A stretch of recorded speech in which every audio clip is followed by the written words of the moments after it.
బహిరంగ సభలంటే BRS, BRS అంటే బహిరంగ సభలు. ఒక్క సభ ఖర్చు దాదాపు 100 కోట్ల రూపాయలు. ఎస్, మీరు విన్నది నిజమే. రజతోత్సవ వేళ భారీ బహిరంగ సభను భారీ బడ్జెట్తో ప్లాన్ చేసింది గులాబీ పార్టీ. బహిరంగ సభల కోసం రాజకీయ పార్టీలు భారీగానే ఖర్చు చేస్తూ ఉంటాయి. తెలుగు రాష్ట్రాల్లో భారీ బహిరంగ సభలకు కేర్ ఆఫ్ అడ్రస్ గా నిలిచింది. ఉద్యమ కాలం నుంచి ఇప్పటి వరకు బహిరంగ సభలు నిర్వహించడంలో ఎప్పటికప్పుడు బీఆర్ఎస్ తన ప్రత్యేకతను చాటుకుంటూ వస్తోంది. మిగతా రాజకీయ పార్టీలు ఎన్నికల సమయంలోనే బహిరంగ సభలు నిర్వహిస్తే బీఆర్ఎస్ మాత్రం కనీసం ఏడాదికి 1-2 బహిరంగ సభలు నిర్వహిస్తూ వస్తోంది. అధికారం ఉండగా కొంగరకలాన్లో 5 లక్షల మందితో పెద్ద ఎత్తున సభ నిర్వహించింది. అధికారంలో ఉండగానే రైతు మహాసభ నిర్వహించింది. ఇక వరంగల్లో ఉద్యమ కాలంలో పోరుగర్జన, సింహగర్జన లాంటి సభలను లక్షలాది మందితో సక్సెస్ చేసుకుంది. లేటెస్ట్ గా పార్టీ రజతోత్సవ సభను కూడా అంతే ఘనంగా నిర్వహించేందుకు బీఆర్ఎస్ నాయకత్వం వ్యూహరచన చేస్తోంది. అచ్చొచ్చిన వరంగల్లోనే మరో భారీ బహిరంగ సభకు తెరలేపింది. నా బిజినెస్ కి జీఎస్టీ నోటీస్ వచ్చింది. ఇప్పుడు ఏం చేయాలో అర్థం కావట్లేదు. ఇప్పుడే ఒక జీఎస్టీ ఎక్స్పర్ట్ తో మాట్లాడు. ఇప్పటికిప్పుడు జీఎస్టీ ఎక్స్పర్ట్ అంటే ఎక్కడ దొరుకుతారు?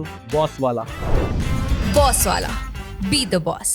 పార్టీ 25 సంవత్సరాల సిల్వర్ జూబ్లీ సెలబ్రేషన్స్ సందర్భంగా ఈ బాహుబలి బహిరంగ సభ జరగనుంది.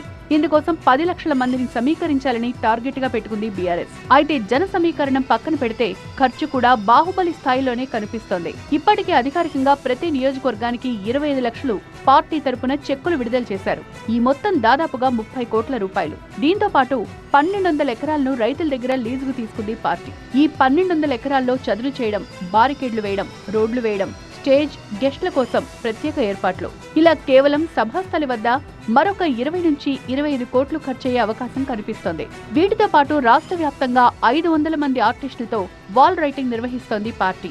20వ తేదీ నుంచి వారం రోజుల పాటు రాష్ట్ర వ్యాప్తంగా గులాబీ జెండాలు, ఫ్లెక్సీలు, హోర్డింగ్లు పెట్టించనుంది. వీటితో పాటు మీడియాలో యాడ్స్ కోసం మరో 20 నుంచి 25 కోట్లు ఖర్చు చేయనున్నట్టు తెలుస్తోంది.